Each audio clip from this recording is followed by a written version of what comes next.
En esta mañana nos acompaña Pedro Donoso, analista político, consultor de ICARE, de gestión reputacional. Gracias por estar con nosotros, querido Pedro. I care, como decía, ¿te acuerdas que así decía Sanguña? Sí, sí, I care. Sí. Había gente. Claro, la prensa corrupta. La prensa corrupta. Gente que solo en inglés. ¿Cómo estás? Bien, ¿tú? ¿Bien? Mejor que Lazo. Sí, todos mejor que Lazo. Es verdad.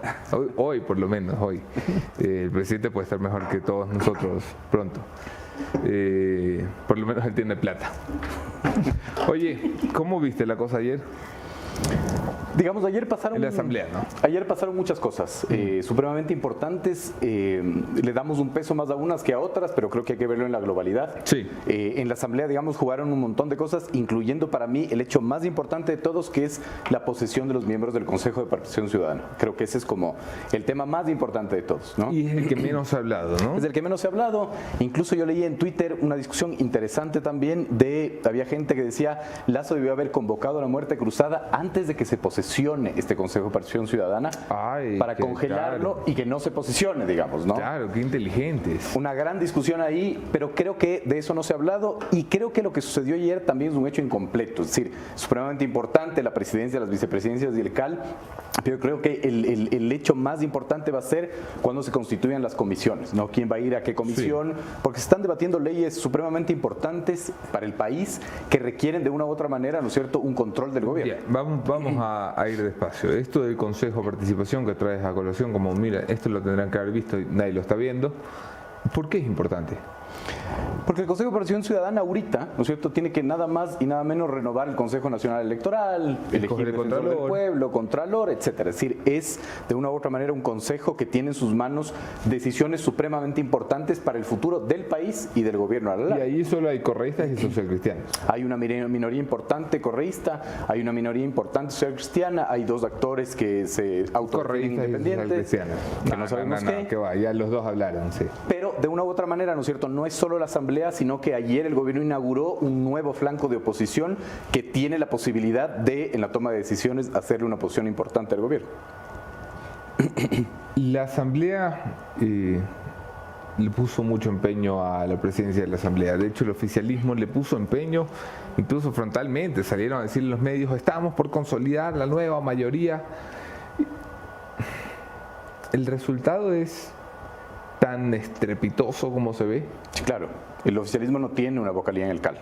Es decir, es evidente que la derrota fue profunda, pero además era el escenario más probable, ¿no? Es decir, yo creo que ayer no hubo mucha sorpresa, finalmente. Al menos que sea el gobierno. Sí, claro, pero digamos... Quiero decir, como el gobierno siempre espera... Totalmente de acuerdo. Es como esa frase que dice, ¿no es cierto? En política, finalmente, no hay sorpresas, hay sorprendidos, ¿no? Y finalmente le tocó al gobierno ser el sorprendido. ¿Por qué? ¿Por qué la oposición pudo lograr lo de este domingo? Esa es una pregunta muy compleja que tiene muchas respuestas finalmente. ¿Por qué? Porque el gobierno es un gobierno débil. ¿Por qué? Finalmente porque a la larga los números no le dan para ser un gobierno respetado por la oposición en el ámbito político, quiero decir, ¿no es cierto? Es decir, no es un gobierno sólido. En esta gran discusión del tema del juicio político. Yo me acuerdo, disculpa que te corte, pero yo me acuerdo antes, cuando hablábamos contigo, antes de Cucalón me refiero, hablábamos contigo, tú decías, hay una gran crisis, tienes una figura muy bonita, la crisis de los espejos, del gobierno no sabe qué es, no sabe qué quiere ser, no sabe qué proyecta, pero sobre todo tenía una crisis de nadie fuera del gobierno sabía con quién comunicarse allí dentro. Entra Cucalón y a mí me da la impresión de que la cosa más o menos coge sentido, que mejora, que Cucalón le imprime un discurso, una altura. Y yo creía también la posibilidad de sentarse válidamente, como actor válido en una mesa, a negociar. ¿Eso se cae con lo de ayer? No creo, yo creo que la prueba de fuego será el juicio político, ¿no? Y el juicio político tiene varias lecturas. Tiene la lectura institucional, que van a ser los votos, ¿no es cierto? Que a la larga el diseño institucional en el Ecuador no está dado para que una asamblea destituya un presidente. Eso no existe, eso no es un escenario. Sí. Porque la muerte cruzada está finalmente y el diseño institucional le da la sartén por el mango finalmente al Ejecutivo. Pero también hay, digamos, esta otra versión del juicio político que es la percepción ciudadana, por ejemplo, ¿no? La última encuesta de perfiles de opinión te dice que 64 84.87% de la gente ha escuchado hablar del juicio político y 52.02% está a favor de la destitución del presidente. Sí, pero aquí vienen las dos cifras que a mí más me llaman la atención. 37.13% cree o considera que lo juzgan por corrupción, sí, y el 20.89% cree que le juzgan porque no hacen nada por el país. Ahí está la evidente para mí causa de lo que estamos viviendo. Porque la gran pregunta es, si este gobierno fuera un gobierno fuerte, ¿estaría en juicio político por más minoría que tenga la Asamblea? No, porque no es popular pegarte con un gobierno popular. Entonces la gran pregunta ahí, ¿el juicio político es causa o efecto de Lazo? ¿Es razón, digamos, o final de Lazo? Está profundo eso. Siempre. Son las 8:53 de la mañana. Yo tengo tiempo ni cabeza para ponerme muy profundo. Pero me ha gustado eso, el efecto o causa de Lazo. Seguramente. Idea que te vas a plagiar de mí, evidentemente. Es mi idea, te la estoy compartiendo en este momento, te la estoy compartiendo para que tengas algo que ir a comentar a tus programas cuando te invitan. Yo solía decir hace unas cuantas semanas, solo un idiota pierde un juicio político. O sea, todo el proceso está diseñado para que el gobierno nunca esté en peligro, para que tengas tiempo suficiente, para que tengas elementos suficientes para sentarte a conversar, para que todo está hecho para que, por Dios, presidente, sálvate. Ahora sí, tú ves posibilidades de que esto se concrete. Hace 2 meses más o menos habrás estado aquí, Pedro, y decías, no va a haber juicio político, esto no va a pasar la Corte Constitucional. Has quedado como Juan Fernando Flores, haciendo sus cálculos. Tú ves ahora en el escenario, no de lo que debería ser, sino de lo que ves moverse, posibilidades. O sea, juicio político va a haber, comparecencia del presidente va a haber, destitución no va a haber. Y destitución no va a haber porque finalmente no llegarán los votos, o en su defecto porque... La muerte cruzada llega antes. La muerte cruzada llega antes, evidentemente. ¿Le conviene al presidente una muerte cruzada? Yo creo que Lazo se lo estará pensando, ¿no? Una gran discusión y otra vez de los destiempos de Lazo, ¿no? El gran titular para mí del gobierno de Lazo es los destiempos. Tú decías, solo un tonto pierde un juicio político.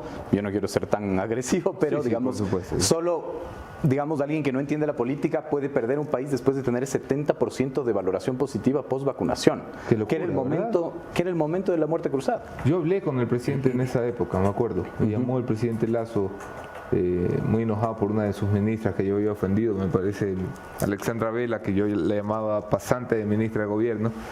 Y me llamó a decir, oiga, ¿por qué insulta usted a mi ministra? Yo le dije, no, yo insulté a su pasante de ministra. No le gustó para nada.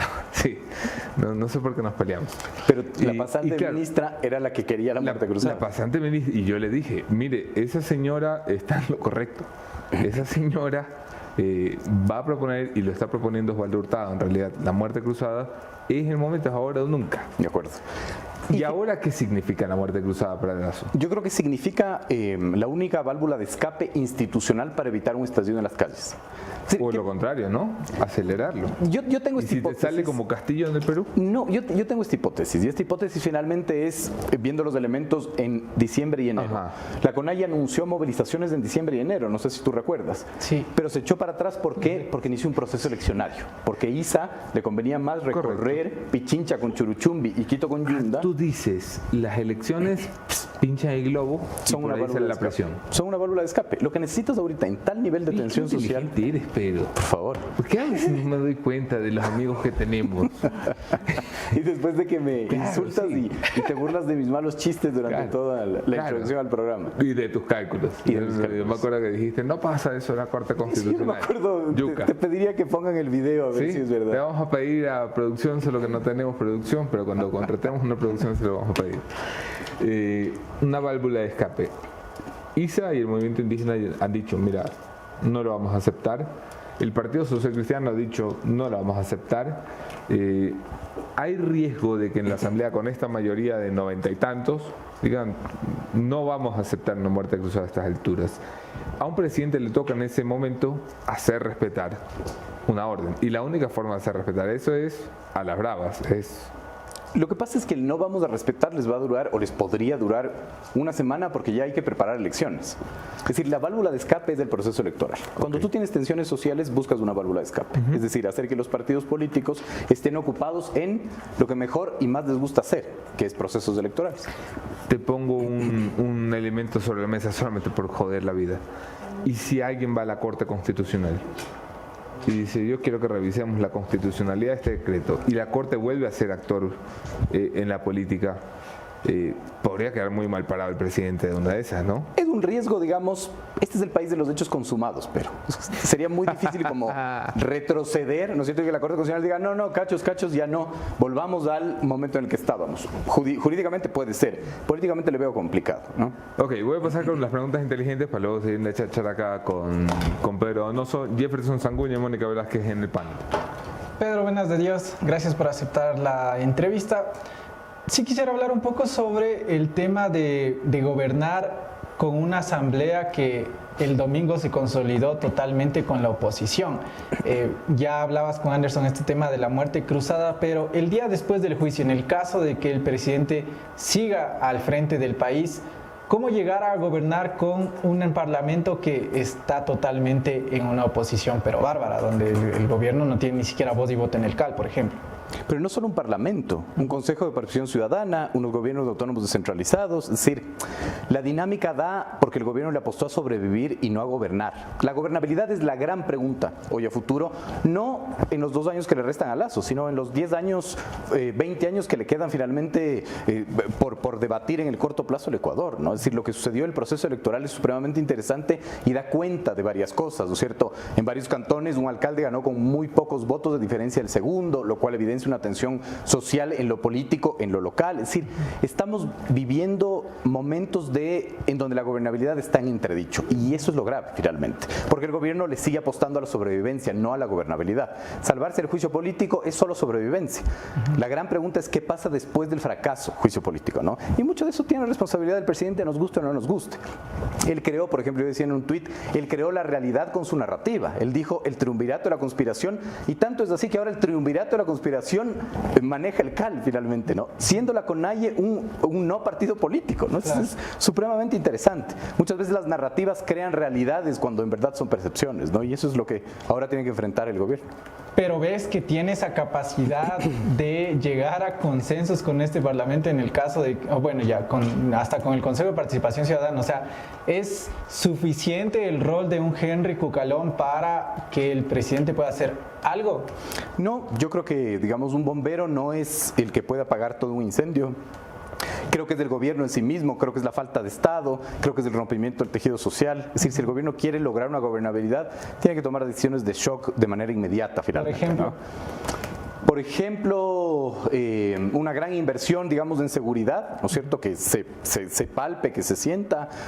Por ejemplo, eliminar los subsidios a los combustibles para, no sé, autos de alta gama. Es decir, tiene que ser, lo que te quiero decir es que tiene que ser una política pública inmediata, de inmediata evidencia.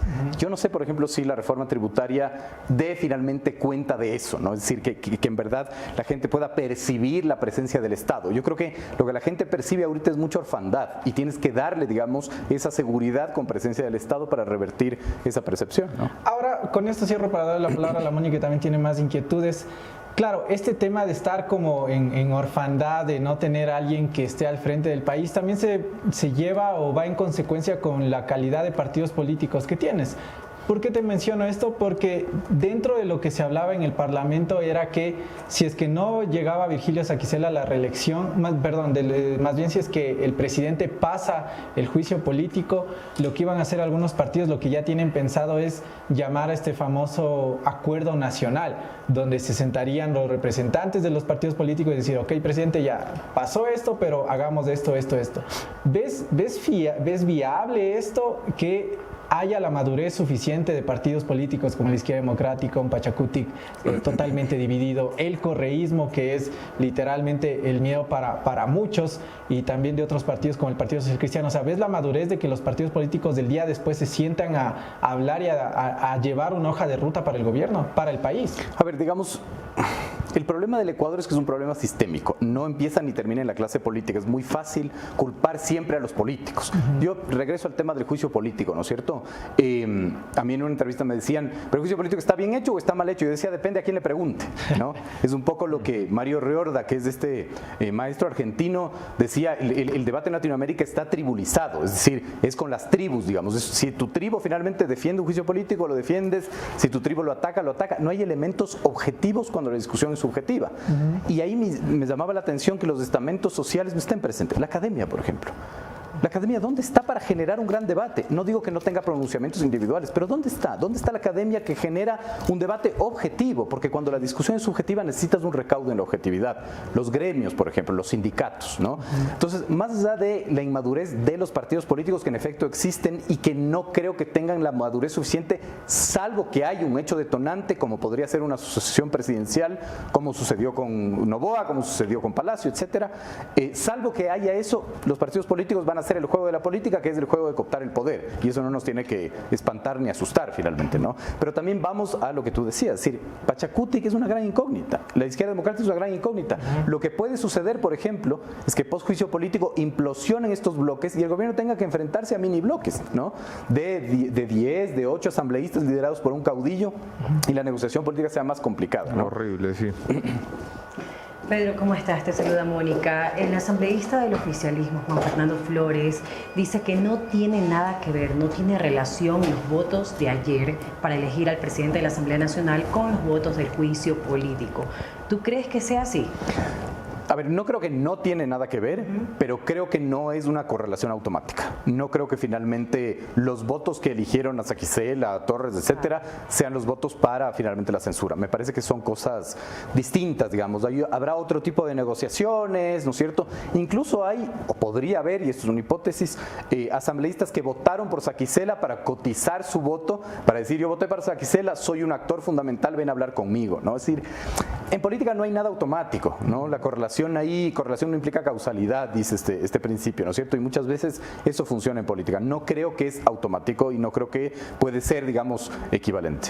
Pero también dices que los votos no va a haber para el juicio político y si es que no llega antes la muerte cruzada. ¿Qué tendría el presidente en la cabeza para tomar una decisión así? Porque ya hemos hablado que causaría una conmoción social en el país. ¿Y qué buscaría?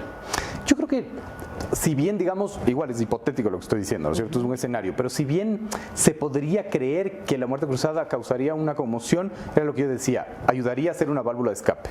Creo que cuando hay tensiones necesitas válvulas de escape y cuando no hay esas válvulas de escape en la institucionalidad, las calles se convierten en la válvula de escape. Yo creo que ese es el escenario más peligroso, el post-fracaso del juicio político que caliente las calles finalmente y que provoque, digamos, violencia y una dinámica compleja, ¿no? Por otro lado, también ayer fue un momento para las nuevas autoridades locales, que esto influye mucho si es que hay un paro nacional. Algo que ha pasado bajo perfil. ¿Tienen relevancia en este escenario las nuevas autoridades? Y también, ¿cuál sería? Todo hecho político está siempre concatenado, todo hecho político. Y su pregunta, Mónica, es fundamental. ¿Cómo va a reaccionar o cuál va a ser, digamos, la modalidad en que el alcalde Pavel Muñoz reaccione frente, por ejemplo, a una movilización indígena? Esa es clave. ¿Cómo lo va a hacer Aquiles Álvarez finalmente? ¿Pondrá camionetas en el aeropuerto? ¿Qué es lo que va a hacer? Es, digamos, una gran pregunta. Yo creo que, por eso les digo, para mí la gobernabilidad es el gran issue, digamos, a futuro y es lo que las autoridades seccionales, nacionales, de control deberían empezar a pensar, ¿no? Pero tengo que ir cerrando por tiempo, pero tengo algunas cosas todavía en el calefón de esto de la gobernabilidad, que es para ti el gran tema. Tiene el Consejo de Participación Ciudadana en contra, tiene la Asamblea en contrísima, tiene la Corte Nacional de Justicia en contra, tiene la Fiscalía unos días en contra, otros días no, tiene el Consejo de la Judicatura en contra, tiene el Consejo Nacional Electoral en contra. ¿Cómo gobiernas?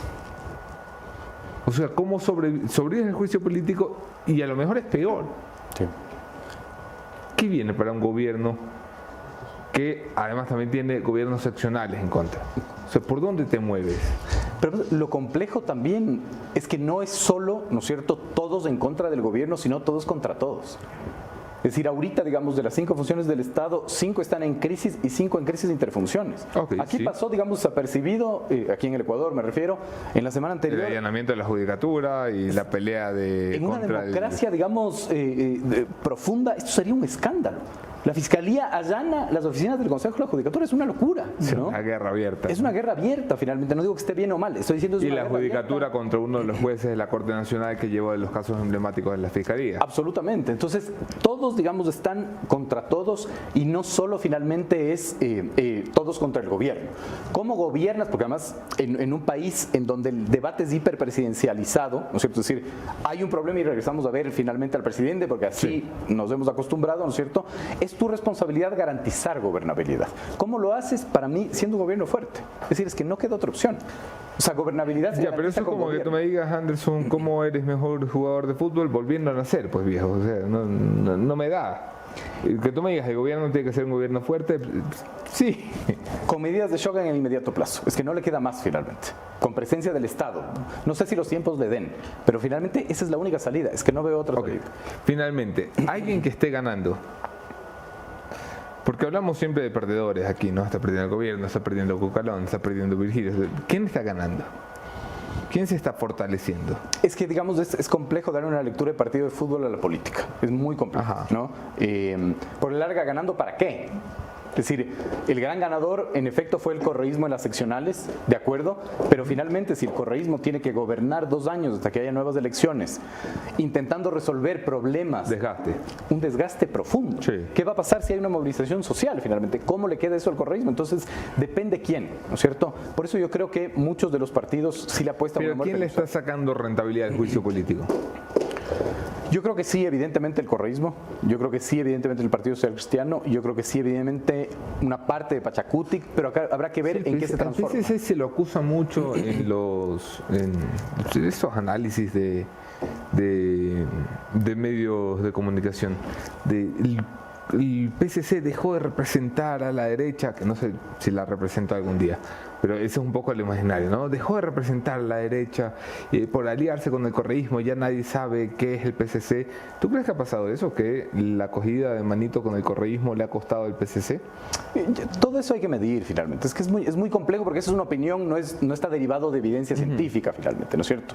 Pero a la larga, claro, también puedo rebotar a la pregunta y este gobierno que a la larga es un gobierno liberal, ¿no es cierto? Es todo lo contrario. Nada está en su lugar en el Ecuador y eso es grave. Claro, sí. Pero no solo es grave porque nada está en su lugar, sino porque ya va a empezar a Correísmo de buscar... la izquierda, pero se oponía al aborto y andaba cogido de la mano con Dios. Es De una acuerdo. cosa muy rara el Ecuador, ¿no? Pero cuando nada está en su lugar, no es que el caos se mantiene, no es que la entropía política se mantiene, sino que va a empezar a buscar un cauce.